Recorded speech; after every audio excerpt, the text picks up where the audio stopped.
একবার কল্পনা করো, আজ রাতে ঘুমানোর আগে আপনার হাতে যদি এমন একটা বই আসে যেটা পড়ে মানুষের চিন্তা বদলে দেওয়া যায়, একটি শহর নিমিষে ধ্বংস করা যায়, অথবা ইতিহাসের গতি থামিয়ে দেওয়া যায়, আপনি কি করবেন? আপনি একা নন তখন। বইয়ের পাতার ফাঁক দিয়ে ব্যাটম্যান এসে দাঁড়ায়। সে বলে, ক্ষমতা লুকিয়ে রাখাই বুদ্ধিমানের কাজ। মানুষকে বদলাতে হলে আগে ভয়কে হারাতে হয়। হঠাৎ আকাশ কেঁপে ওঠে। সুপারম্যান বলে ওঠে, একটি শহর ধ্বংস করা সহজ, কিন্তু একটি শহরকে আশা দেওয়া সেটাই আসল বীরত্ব। ফ্ল্যাশ হাসতে হাসতে বলে, ইতিহাস থামাতে যেও না, ভুলগুলোকে দ্রুত ঠিক করে দাও, সময় নিজেই পথ খুঁজে নেবে। অন্ধকার কোণে দাঁড়িয়ে থেকে স্পাইডারম্যান চুপচাপ বলে, গ্রেট পাওয়ার। এই বইটার প্রতিটা শব্দের সাথেই গ্রেট রেসপন্সিবিলিটি জড়িয়ে আছে। সবশেষে ওয়ান্ডার ওম্যান আপনার দিকে তাকিয়ে বলে, এই বইটা অস্ত্র না, এটা আয়না। আপনি যেমন মানুষ, পৃথিবীও তেমনই হবে। আপনি বইটা বন্ধ করেন, শহর ধ্বংস করেন না, ইতিহাস থামান না। আপনি বুঝে যান, মানুষ বদলালেই ইতিহাস বদলায়। আর ঠিক এখানেই ইতিহাস ফিস ফিস করে বলে, প্রায় 2300 বছর আগে এমনই একটি বই, রক্ত, যুদ্ধ আর অনুশোচনার এক অধ্যায়, একজন মানুষকে বদলে দিয়েছিল। তার নাম সম্রাট অশোক। অশোক এই জ্ঞান হঠাৎ করে পাননি। এটা কোনো যুদ্ধ জয়ের লুট করা সম্পদ ছিল না, নাই বা কোনো দেবতার এক রাতের আশীর্বাদ। এই জ্ঞান এসেছে সময় ধরে, বছরের পর বছর প্রশ্ন করতে করতে, ভুল করতে করতে, নীরবে শুনতে শুনতে। তক্ষশিলার প্রাচীন বিশ্ববিদ্যালয়ের আঙিনায় তিনি দেখেছিলেন মানুষের শরীরের গোপন মানচিত্র, শ্বাসের ওঠানামা, মনের অদৃশ্য ক্ষত, ভয় আর বাসনার সূক্ষ্ম হিসাব। ঋষিমুনিদের নির্জন আশ্রমে রাতের আগুনের পাশে বসে তিনি শুনেছিলেন সময়ের কথা, যে সময় কারোর জন্য অপেক্ষা করে না। শক্তির কথা, যা সৃষ্টি করে আবার ধ্বংসও করে। আর প্রকৃতির কথা, যা মানুষকে ক্ষমা করে কিন্তু ভুলে যায় না। দূর দেশ থেকে আসা বণিকদের হাত ধরে এসেছিল গ্রিক, পারস্য আর মিশরের পাণ্ডুলিপি। ধুলোমাখা সেই লেখাগুলোই ছিল এমন সব সংখ্যা, এমন সব সূত্র, যেগুলোর মানে আজও মানুষ সম্পূর্ণভাবে ধরতে পারে না। সেই সব জ্ঞান অশোক পড়েছিলেন রাজা হিসাবে নয়, একজন তৃষ্ণার্ত ছাত্রের মতন। তিনি বুঝেছিলেন, শাসন শুধু তলোয়ার দিয়ে হয় না, মানুষকে বুঝতে হয়, নিজেকেও বুঝতে হয়। কিন্তু সমস্যাটা ঠিক এখানে, কারণ সব জ্ঞান আলো নয়, কিছু জ্ঞান আগুন, যা হাতে নিলে আলোও দেয়, আবার পুড়িয়েও দেয় ভেতরটা। আর অশোক তখনও জানতেন না, এই জ্ঞান একদিন তার রাজ্য নয়, তার মনকেই সবচেয়ে বড় যুদ্ধক্ষেত্র বানাবে। কলিঙ্গ যুদ্ধের আগে এই জ্ঞানই ছিল তার শক্তি, কিন্তু যুদ্ধের পর এই জ্ঞানই হয়ে দাঁড়ায় তার সবচেয়ে বড় ভয়। হাজার হাজার লাশের ভিড়ে দাঁড়িয়ে অশোক বুঝলেন, মানুষ যদি তলোয়ার দিয়ে এত কিছু করতে পারে, তাহলে জ্ঞান হাতে পেলে সে কি করবে? সেই মুহূর্তে তিনি প্রথমবার ভাবলেন, এই জ্ঞান লুকিয়ে রাখা দরকার। অশোক জানতেন, একজন মানুষ কখনোই এত ক্ষমতার ভার বহন করতে পারে না। তাই কলিঙ্গ যুদ্ধের পর সম্রাট অশোক নিজ হাতে গঠন করেন একটি গোপন সংগঠন, the 9 unknown man of king Ashoka. ইতিহাসের পাতায় চোখ রাখলে দেখা যায়, ভারতবর্ষের প্রাচীন সভ্যতা শুধু রাজা বা মহারাজাদের গল্প নয়, এটি রহস্য, জ্ঞান আর নীরব সিদ্ধান্তের এক গভীর ভাণ্ডার। এই রহস্যগুলোর মধ্যে সবচেয়ে প্রাচীন ও ভয়াবহ রহস্যগুলোর একটি হলো দ্য 9 আননোন ম্যান। ইতিহাসবিদের একাংশে বলেন এটি কেবল একটি কিংবদন্তি, আবার অনেকের মতে ইতিহাসের বহু অজানা বাঁক এই 9 জনের নীরব উপস্থিতির ফল। কথিত আছে, এই 9 জন ছিলেন অসাধারণ বিদ্যাধর মানুষ। চিকিৎসা, দর্শন, গণিত, মনোবিজ্ঞান, প্রকৃতি ও সময় সম্পর্কে যাদের জ্ঞান ছিল সাধারণ মানুষেরও কল্পনার বাইরে। তাদের প্রত্যেকের কাছে ছিল একটি করে গোপন গ্রন্থ, মোট 9টি বই। এই বইগুলোতে এমন সব জ্ঞান লিপিবদ্ধ ছিল, যার একটিও যদি কোনো অসৎ, লোভী বা ক্ষমতালোভী মানুষের হাতে পৌঁছে যেত, তাহলে শুধু একটি রাজ্য নয়, সমগ্র পৃথিবীর ধ্বংস অনিবার্য হয়ে উঠত। নমস্কার, আপনারা দেখছেন ফোর্থ পোল ইউটিউব চ্যানেল, সাথে আমি ভাস্কর এবং শালিনী। মৌর্য বংশের ইতিহাসে এক ভয়ঙ্কর অথচ বিস্ময়কর নাম, সম্রাট অশোক। সময়টা তখন 304 খ্রিস্টপূর্বাব্দ। মৌর্য সাম্রাজ্যের রাজ পরিবারে জন্ম নেন এক রাজপুত্র। তার বাবা ছিলেন সম্রাট বিন্দুসার আর দাদা মহান চন্দ্রগুপ্ত মৌর্য, যিনি গড়ে তুলেছিলেন বিশাল মৌর্য সাম্রাজ্য। আর সেই রাজপুত্রই পরবর্তীকালে ইতিহাস কাঁপানো সম্রাট অশোক। শৈশব থেকেই অশোক ছিলেন অন্যরকম। তার চোখে ছিল অদ্যম সাহস, মনে ছিল দৃঢ় সংকল্প। যুদ্ধবিদ্যায় তিনি ছিলেন অসাধারণ পারদর্শী। তরবারি চালনা, কৌশল, সেনানায়কত্ব সবইতেই তিনি ছিলেন দক্ষ। কিন্তু এত গুণ থাকা সত্ত্বেও রাজ পরিবারে তিনি খুব একটা প্রিয় ছিলেন না, কারণ অশোক ছিলেন রূঢ় স্বভাবের। তার আচরণে ছিল কঠোরতা, কথায় ছিল আগুন। সৎ ভাইয়ের সঙ্গে তার সম্পর্কও ছিল তিক্ত। রাজ দরবারে তাকে অনেকেই ভয় পেত, ভালোবাসতেন না। তবুও সম্রাট বিন্দুসার বুঝতে পেরেছিলেন এই পুত্রের মধ্যেই আছে এক অসাধারণ শাসকের গুণ। তাই তিনি অশোককে গুরুত্বপূর্ণ দায়িত্ব দেন। প্রথমে তাকে পাঠানো হয় উজ্জয়িনীতে, বর্তমানে তা মধ্যপ্রদেশের অন্তর্গত। পরে তক্ষশিলায়, বর্তমানে তা পাকিস্তান অঞ্চলে। সেখানে বিদ্রোহ দমন করে অশোক প্রমাণ করেন তিনি শুধু যোদ্ধা নন, তিনি একজন দক্ষ প্রশাসকও বটে। সময়ে গড়িয়ে যায়। বিন্দুসারের মৃত্যুর পর মৌর্য সাম্রাজ্যের সিংহাসন ঘিরে শুরু হয় ভয়ঙ্কর ক্ষমতার লড়াই। ভাইয়ে ভাইয়ে যুদ্ধ, ষড়যন্ত্র আর রক্তপাত সব মিলিয়ে রাজপরিবার রূপ নেয় এক রণক্ষেত্রে। কথিত আছে, সিংহাসনের পথে অশোক তার বহু সৎ ভাইকে পরাজিত করেন, এমনকি হত্যা করতেও পিছু পা হননি। প্রায় 4 বছর ধরে চলা গৃহযুদ্ধের পর অবশেষে বিজয়ী হন অশোক।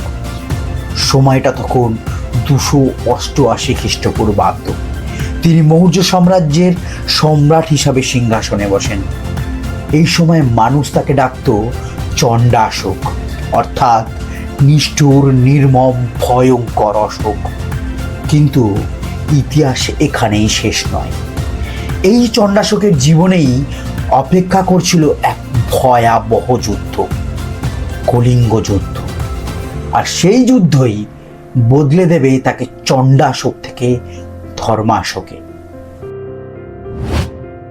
ভারতের পূর্ব দিকে বঙ্গোপসাগরের নীল জলের ধারে একদিন ছিল এক সমৃদ্ধ, শক্তিশালী ও গর্বিত রাজ্য, কলিঙ্গ। এই রাজ্য শুধু প্রাকৃতিক সৌন্দর্যের জন্য বিখ্যাত ছিল না, কলিঙ্গ ছিল ভারতের অন্যতম গুরুত্বপূর্ণ বাণিজ্যিক কেন্দ্র। উত্তর ভারতের সঙ্গে দক্ষিণ ভারতের বাণিজ্য পথ এই রাজ্য দিয়েই যেত। সমুদ্রপথে কলিঙ্গের জাহাজ পৌঁছে যেত জাভা, সুমাত্রা, শ্রীলঙ্কা পর্যন্ত। মশলা, হাতির দাঁত, রেশম এবং সোনা, এই সব মূল্যবান সম্পদের বাণিজ্য চলত কলিঙ্গকে কেন্দ্র করে। কিন্তু কলিঙ্গের সবচেয়ে বড় পরিচয় ছিল একটাই, কলিঙ্গ ছিল স্বাধীন। সম্রাট অশোক তখন প্রায় পুরো ভারতবর্ষ জয় করে ফেলেছেন। একটির পর একটি রাজ্য তার সামনে মাথা নত করছে। কিন্তু মানচিত্রে একটি জায়গা ছিল যা অশোকের চোখে সব সময় কাটার মতন বিঁধে থাকত, কলিঙ্গ। একটি স্বাধীন রাজ্য, একটি শক্তিশালী বাণিজ্যিক কেন্দ্র, আর মৌর্য সাম্রাজ্যের বাইরে থাকা একমাত্র বড় ও প্রভাবশালী অঞ্চল। অশোক ঠিক করলেন কলিঙ্গকে জয় করতেই হবে। শুরু হলো ইতিহাসের সবচেয়ে ভয়ঙ্কর যুদ্ধগুলোর মধ্যে একটি। সময়টা খ্রিস্টপূর্ব 261 সাল। মৌর্য সাম্রাজ্যের বিশাল সেনাবাহিনী কলিঙ্গের দিকে অগ্রসর হলো। প্রায় 2 লক্ষ সৈন্য, হাজার হাজার হাতি, ঘোড়া আর মারাত্মক অস্ত্র। কলিঙ্গের মানুষ জানত তারা এক শক্তিশালী সম্রাটের বিরুদ্ধে দাঁড়াচ্ছেন। তবু তারা পিছু হটেননি, কারণ এই যুদ্ধ ছিল শুধু রাজ্যের জন্য নয়, স্বাধীনতার জন্য। রক্তে ভেসে গেল কলিঙ্গ। দিনের পর দিন চলল যুদ্ধ। নদীর জল লাল হয়ে গেল রক্তে, আকাশ ঢেকে গেল ধোঁয়া আর আগুনে। ইতিহাস বলে প্রায় 1 লক্ষ মানুষ নিহত হয়, 1.5 লক্ষেরও বেশি মানুষ বন্দী হয়, অসংখ্য নারী, শিশু ও নিরস্ত্র মানুষ প্রাণ হারায়। কলিঙ্গ কার্যত ধ্বংস হয়ে যায়। কলিঙ্গের রাজা শেষ পর্যন্ত পরাজিত হন। ইতিহাস তার নাম মনে রাখেনি, কিন্তু তার লড়াই আজও অমর। যুদ্ধ শেষ, কলিঙ্গ জয় হয়েছে। কিন্তু সম্রাট অশোক যখন যুদ্ধক্ষেত্র দিয়ে হাঁটলেন, তিনি যা দেখলেন তার হৃদয় ভেঙে দিল। মায়ের কোল থেকে ছিটকে পড়া শিশু, স্বামীর নিথর দেহ আঁকড়ে ধরা স্ত্রী, পোড়া ঘর, ভাঙা স্বপ্ন, নিঃশব্দ কান্না। এই দৃশ্য অশোককে ভিতর থেকে বদলে দিল। তিনি বুঝলেন এই বিজয় আসলে এক ভয়ঙ্কর পরাজয়। অশোক নিজেই বলেছিলেন, কলিঙ্গ যুদ্ধের পর মানুষের মৃত্যু ও যন্ত্রণা আমাকে গভীরভাবে কষ্ট দিয়েছে। সেই দিন থেকেই বদলে গেলেন সম্রাট অশোক। তিনি তলোয়ার নামিয়ে রাখলেন, গ্রহণ করলেন বৌদ্ধ ধর্ম।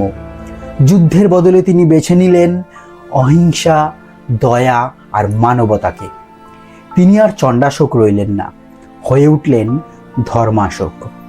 কিন্তু ইতিহাসের নীরব পৃষ্ঠাগুলো সব সময় সরল নয়।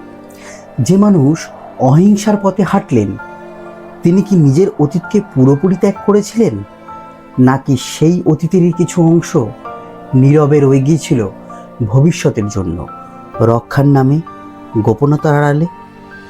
আসুন এবার সেটাই জানব।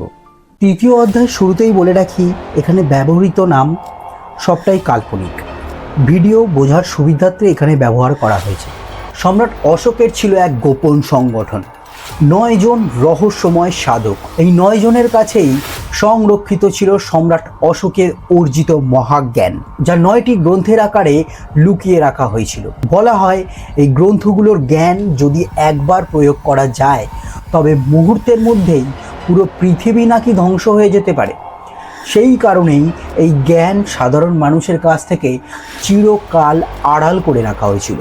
কিন্তু প্রশ্ন থেকেই যায়, এই 9 জন আসলে কারা ছিলেন? তারা কি শুধু ইতিহাসের পাতায় বন্দী, নাকি আধুনিক সমাজেও তাদের প্রভাব এখনো নীরবে বিস্তৃত হয়ে চলেছে? মেধালতা অশোকের 9 জন অদৃশ্য জ্ঞানীর একজন। তিনি মানুষকে আদেশ দিতেন না, শুধু ঠিক করতেন মানুষ কি নিয়ে ভাববে আর কিসের প্রতি সহানুভূতি দেখাবে। চাইলে মেধালতা যে কোনো মুহূর্তে একটি দেশের সঙ্গে আরেকটি দেশের যুদ্ধ করাতে সক্ষম হতেন। আজ এই কাজটা কে করে? তলোয়ারধারী কেউ করে না। আজ এটা করে ইনফ্লুয়েন্সার, নিউজ মিডিয়া আর রাজনৈতিক বুদ্ধিজীবীরা। একটা খবর বারবার দেখানো হয়, একটা শব্দ বারবার ব্যবহার করা হয়, একটা আবেগ বারবার উস্কে দেওয়া হয়, আর আমরা ভাবি সবাই তো এটাই বলছে। এই নীরব আধিপত্যের কৌশলই ব্যাখ্যা করা হয়েছে ওয়ার্স অফ সাইলেন্ট ডমিনেশন বইয়ে, যেখানে ক্ষমতা চিৎকার করে না, ক্ষমতা পুনরাবৃত্তি করে। রাত গভীর হলেই সম্রাট অশোক প্রাসাদের ছাদে উঠতেন। সামনে বিশাল আকাশ, নীরব অথচ রহস্যে ভরা। সেই আকাশের দিকেই তাকিয়ে থাকতেন একজন মানুষ, যার চোখে নক্ষত্র ছিল সংখ্যা নয়, ছিল সংকেত। তার নাম নক্ষত্রবেতা আর্যাভ্যাস। সম্রাট অশোকের 9 জন অদৃশ্য জ্ঞানীর একজন। আর্যাভ্যাস বিশ্বাস করতেন যুদ্ধ শুধু মাটিতে হয় না, যুদ্ধ শুরু হয় দূরত্ব বোঝার মধ্য দিয়ে। নক্ষত্রের গতি, গ্রহের অবস্থান আর আলো পৌঁছানোর সময়, এই সব কিছু মিলিয়েই তিনি পড়তে পারতেন ভবিষ্যতের মানচিত্র। এই কারণেই অশোক তার হাতে তুলে দিয়েছিলেন জ্যোতির্বিজ্ঞান আর মহাকাশবিদ্যার সবচেয়ে গোপন ও ভয়ঙ্কর জ্ঞান। কখন সেনা পাঠানো হবে, কখন বার্তা থামিয়ে দেওয়াই যথেষ্ট, কখন অপেক্ষা করাই সবচেয়ে বড় অস্ত্র, এই সিদ্ধান্তগুলো নেওয়া হতো তলোয়ার দিয়ে নয়, আকাশে হিসেব কষে। আর্যাভ্যাস চাইলেই একটি যুদ্ধ শুরু হবার আগেই তার শেষ দেখে ফেলতে পারতেন। সময় বদলেছে, কিন্তু আকাশ বদলায়নি। আজ নক্ষত্রের জায়গায় আছে স্যাটেলাইট, আর গ্রহের জায়গায় কক্ষপথ, আর দূরবর্তী বার্তার জায়গায় ডিজিটাল সিগন্যাল। আজ যে দেশ আকাশপথ নিয়ন্ত্রণ করে, সে শুধু যোগাযোগ নয়, তথ্য প্রতিরক্ষার ক্ষমতার ভারসাম্যও নিয়ন্ত্রণ করে।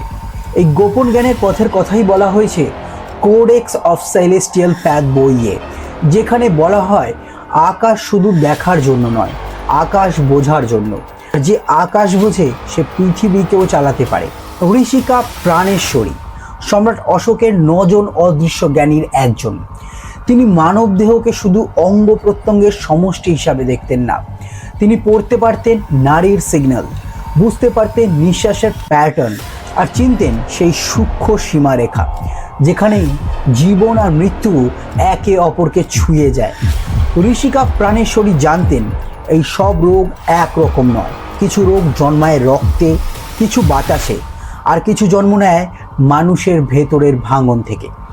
তাই প্রতিটি রোগের জন্য ছিল আলাদা আলাদা চিকিৎসা, আলাদা ঔষধ, আর সবচেয়ে গুরুত্বপূর্ণ সঠিক সময়। কথিত আছে, যেখানে সবাই বলতো আর কিছু করার নেই, সেখানে তিনি শান্ত গলায় বলতেন এখনও সময় আছে। নিখুঁত স্পর্শ, নিয়ন্ত্রিত নিঃশ্বাস আর ভেষজ ওষুধের সূক্ষ্ম প্রয়োগে তিনি মৃত বলে ঘোষণা করা মানুষকেও আবার জীবনের দিকে ফিরিয়ে আনতেন। এই কারণেই চিকিৎসা বিজ্ঞান ও জীবনের গভীর রহস্যের সবচেয়ে গোপন জ্ঞান সম্রাট অশোক তুলে দিয়েছিলেন শুধু তার হাতেই। তিনি কখনো অমরত্বের কথা বলেননি। তিনি জানতেন জীবন আর মৃত্যুর মাঝখানে একটি ছোট্ট জানালা আছে, আর সেই জানালাটা সবাই দেখতে পায় না। আজ সময় বদলেছে, প্রযুক্তি এসেছে, রোগ ধরা পড়ে রিপোর্টে, আর নারী ধরা পড়ে মনিটরে, আর ওষুধ তৈরি হয় গবেষণাগারে। কিন্তু লক্ষ্যটা একই রয়ে গেছে, জীবনকে আর একটু সময় দেওয়া। আর এই জ্ঞানের পথের কথাই বলা হয়েছে the scroll of eternal renewal বইয়ে, যেখানে বলা হয় মৃত্যুকে হারানো যায় না, কিন্তু তাকে কিছুটা দেরি করানো যায় যদি জীবনের ভাষা সঠিকভাবে বোঝা যায়। দ্রোণ তেজশ্রী, ইতিহাস তাকে দার্শনিক বলে মনে রাখেনি, চিকিৎসক বলেও নয়। তিনি ছিলেন জন্মগত যোদ্ধা। দ্রোণ তেজশ্রী শুধু যুদ্ধ করতেন না, তিনি যুদ্ধ বুঝতেন। তলোয়ার, বর্ষা, ধনুক, এই সব অস্ত্রই তার কাছে ছিল শিশু খেলার মতো। কিন্তু তার আসল শক্তি ছিল অন্য জায়গায়। তিনি জানতেন যুদ্ধের ভবিষ্যৎ লোহার উপর দাঁড়িয়ে নেই, দাঁড়িয়ে আছে শক্তির নিয়ন্ত্রণের উপর। আলো, তাপ, শব্দ, কম্পন, এই অদৃশ্য শক্তিগুলোকে কিভাবে অস্ত্ররূপে রূপান্তর করা যায় তার নকশা ছিল তার কাছে। দ্রোণ তেজস্বীর নকশাগুলো ছিল ভয়ঙ্কর, এমন অস্ত্র যা শত্রুকে স্পর্শ না করেই নিঃশেষ করে দিতে পারত, এমন কৌশল যা যুদ্ধকে দীর্ঘ নয়, এক মুহূর্তের সিদ্ধান্তে শেষ করে দিতে পারে। আজ আমরা যাকে বলি এনার্জি বেসড ওয়ারফেয়ার, তার বীজ বোনা হয়েছিল দ্রোণ তেজস্বীর চিন্তায়। কলিঙ্গ যুদ্ধের পর সম্রাট অশোক প্রথমবার উপলব্ধি করেন সবচেয়ে বিপজ্জনক মানুষ সেই নয় যার হাতে অস্ত্র আছে, সবচেয়ে বিপজ্জনক সে যার মাথায় অস্ত্রের নকশা আছে। এই কারণেই অশোক যুদ্ধজয়ী দ্রোণ তেজস্বীকে আর কখনো যুদ্ধক্ষেত্রে পাঠাননি, বরং সমস্ত যুদ্ধজ্ঞান একটি গ্রন্থে গোপন করে রাখেন। আর এই গ্রন্থেরই মিল আমরা আজ খুঁজে পাই টোম অফ আনলিডিং স্ট্র্যাটেজিস, অর্থাৎ অটল যুদ্ধ কৌশলের গ্রন্থ। আচার্য রসনিধি শুধু ধাতু বা বিষ নিয়ে কাজ করতেন না, তিনি বুঝেছিলেন এই পৃথিবী দাঁড়িয়ে আছে 5টি মৌলের ভারসাম্যের উপর: জল, মাটি, বায়ু, অগ্নি, আর সেই অদৃশ্য শক্তি মহাকাশ। এই মৌলগুলোর আচরণ বদলাতে পারলেই যুদ্ধ জেতা যায়, একটা ফোঁটা রক্ত না ফেলেই। কলিঙ্গ যুদ্ধের পর সম্রাট অশোক বুঝেছিলেন যদি এই জ্ঞান ছড়িয়ে পড়ে তাহলে যুদ্ধ আর যুদ্ধ থাকবে না। তাই আচার্য রসনিধির সমস্ত জ্ঞান একটি গোপন গ্রন্থে বন্দী করা হয়, গ্র্যান্ড গ্রিমিয়র অফ ইনফার্নাল ফ্যাক্টস। আজকের দিনে দাঁড়িয়ে এই গ্রন্থের ছায়া আমরা স্পষ্ট দেখি। নিউক্লিয়ার শক্তি, কেমিক্যাল অস্ত্র এবং আধুনিক মেটেরিয়াল সায়েন্স সবই মৌলের নিয়ন্ত্রণের খেলা। রাজদর্শিনীর সমগ্রতার কাছে যুদ্ধ মানে ছিল না তলোয়ার, না রণহুঙ্কার। যুদ্ধ মানে ছিল মানুষের ভেতরের ভয়, অপ্রকাশিত গোপন কথা, আর নীরবে নেওয়া সেই সিদ্ধান্ত যা ইতিহাসের গতিপথ বদলে দেয়। রাষ্ট্র কখন ভিতর থেকে ভেঙে পড়ে, সমাজ কখন বিদ্রোহের দিকে এগোয়, এইসব সংকেত তিনি বুঝে নিতেন শব্দ হবার অনেক আগেই। সম্রাট অশোক তাকে দিয়েছিল সবচেয়ে ভয়ঙ্কর দায়িত্ব, গোপনীয়তা রক্ষা করা। তিনি ছিলেন অদৃশ্য, কখনো এক সাধারণ নারী, কখনো রাজদূত, কখনো আবার কেবল একটি ছায়া। আজ আমরা যাকে বলি ডিপ কভার ইন্টেলিজেন্স এজেন্ট, সমগ্রতা ছিলেন তার প্রাচীনতম রূপ। আজকের দিনে তার কাজের প্রতিচ্ছবি দেখা যায় CIA, MI6, মোসাদের কাউন্টার ইন্টেলিজেন্স ইউনিটে। আজকের একটি সাইবার অ্যাটাক একটি রাষ্ট্রকে অচল করে দিতে পারে, কিন্তু সমগ্রতা তথ্য ছড়িয়ে পড়ার আগেই তার উৎসকে থামিয়ে দিতেন। মানুষের মন পড়ে কথা হয়ে ওঠার আগেই তার জ্ঞান ও চিন্তাধারা সংরক্ষিত ছিল একটি গোপন নথিতে, যা ছিল সমাজ ও ক্ষমতার অদৃশ্য মানচিত্র। আজ সেই চিন্তার প্রতিফলন পাওয়া যায় দ্য শ্যাডো ডেক্টোরিং অফ নেশন নামের আধুনিক গ্রন্থে, যেখানে বলা হয় সভ্যতার ধ্বংস হয় না অস্ত্রে, বরং গোপন তথ্যের ভুল সময়ের প্রকাশে। গণিকা কালনিধির কাছে ভবিষ্যৎ কখনোই ভাগ্যের খেলা ছিল না। ভবিষ্যৎ ছিল এক নীরব সমীকরণ, যেখানে সময়, সম্ভাবনা আর মানুষের সিদ্ধান্ত একসাথে মিলিয়ে ফল তৈরি করে। তিনি জানতেন কোন পথে হাঁটলে একটি রাজ্য টিকে থাকবে আর কোন একটি মাত্র ভুলে একটি সাম্রাজ্য ধীরে ধীরে ভেঙে পড়বে। এইসব হিসাব তিনি করতেন নীরবে, সংখ্যার ভাষায়, যা খুব কম মানুষই বুঝতে পারে। সম্রাট অশোক এই জ্ঞানকে ভয় পেয়েছিলেন, কারণ যার হাতে ভবিষ্যৎ পড়ার ক্ষমতা আছে, তার হাতে অস্ত্র না থাকলেও ইতিহাস তার পথ বদলাতে বাধ্য হয়। এই কারণেই অশোক এই মহাজ্ঞান জনসম্মুখে আনেননি, তিনি তা গোপন করেই রেখেছিলেন গণিকা কালনিধির কাছে। আজকের দিনে দাঁড়িয়ে এই চিন্তার প্রতিধ্বনি আমরা স্পষ্ট শুনতে পাই। ডেটা অ্যানালাইটিক্স, এআই ভিত্তিক পূর্বাভাস, আবহাওয়া থেকে যুদ্ধনীতি, সব জায়গায় সংখ্যাই আমাদের বদলে দেয় আগামীকাল কি হতে পারে। আজ আমরা যাকে বলি প্রেডিক্টিভ ইন্টেলিজেন্স, কালনিধি সেটাই জানতেন হাজার হাজার বছর আগে। এই চিন্তার আধুনিক প্রতিফলন পাওয়া যায় the signals and the noise নামের গ্রন্থে, যেখানে বলা হয় ভবিষ্যৎ কখনো নিশ্চিত নয়, কিন্তু সম্ভাবনা সব সময় কথা বলে। হয়তো এই কারণেই গণিকা কালনিধির নাম ইতিহাসে লেখা নেই, কারণ যারা ভবিষ্যৎ পড়তে পারে তারা সময় পেছনে হাঁটে না, তারা সময়ের অনেক আগেই পৌঁছে যায়। বৈদ্য জৈবিকা 9 জন অজানা মানুষের মধ্যে একজন ছিলেন, যিনি রোগকে ভয় পেতেন না, বরং রোগের ভিতরে সত্য পড়তে পারতেন। জৈবিকার কাছে রোগ মানে ছিল না শুধু অসুখ, রোগ ছিল একটি সংকেত, শরীর আর প্রকৃতির মাঝে ঘটে যাওয়া এক নীরব ভুল বোঝাবুঝি। তিনি জানতেন জীবাণু কিভাবে জন্ম নেয়, কিভাবে ছড়ায়, আর কখন তাকে থামাতে হয় নিরাময়ের মাধ্যমে। কিন্তু এই জ্ঞানের আর একটি দিকও ছিল, রোগ কিভাবে সৃষ্টি হয় সেই গোপন রহস্যও তার জানা ছিল। এই কারণেই সম্রাট অশোক এই জ্ঞানকে অত্যন্ত সংবেদনশীল বলে মনে করেছিলেন, কারণ যে রোগ সারাতে পারে সে চাইলে পুরো সমাজকে নীরবে থামিয়েও দিতে পারে। তাই এই জ্ঞান জনসম্মুখে আসেনি, তাই গোপন হয়ে রয়ে গিয়েছিল বৈদ্য জৈবিকার হাতে।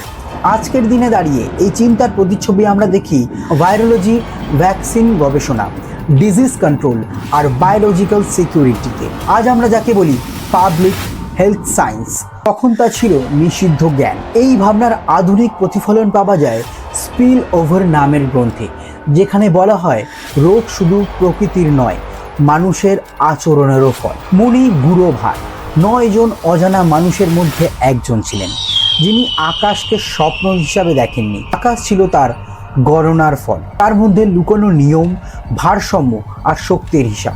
গুরুভারের কাছে উড়ান কোনো অলৌকিক বিষয় ছিল না, উড়ান মানে ছিল মাধ্যাকর্ষের সঙ্গে এক নিঃশব্দ চুক্তি, মাটির টান বোঝা এবং ঠিক কোন নিয়ম ভেঙে মানুষ আকাশে উঠতে পারে, সবই ছিল তার জ্ঞানের অন্তর্গত। সম্রাট অশোক এই জ্ঞানকে অন্য সকলের থেকে আলাদা দেখতেন, কারণ যে আকাশে উঠতে পারে সে শুধু দূরত্ব নয়, নিয়ন্ত্রণের নিয়মও বদলে দিতে পারে।